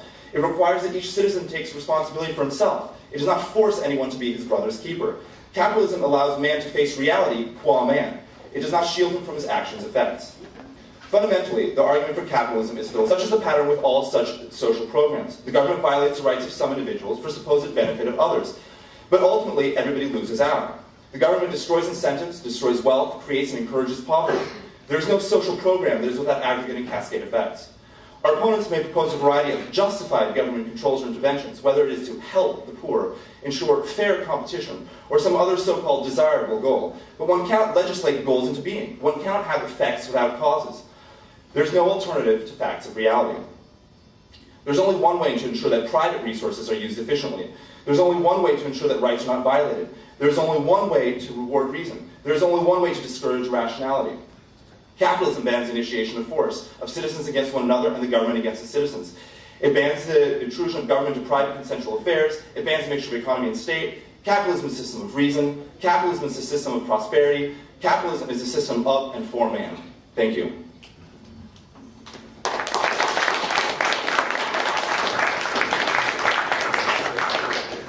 We're going to have a cross-examination period between LaRouche and Logic. I remind all debaters that during this period, LaRouche will be limited to the right to ask questions, while Logic limited to the right to answer them. All right, perfect. It's kind of, the first way is good, because I thought that, I have a question about the format. Because I noticed that in all of Rand's stories, at least the ones I'm familiar with, all of her arguments have to take the form of a fantasy story in order to justify it. You have to figure out, I know there's a lot of things you can make true in a fictional story. And you began with the same thing, 2 fictional stories about the wheel and the fire. Do you have any real-world examples of what you're talking about? In fact, the philosophy that we're using does not rely upon Ayn Rand's fictional works.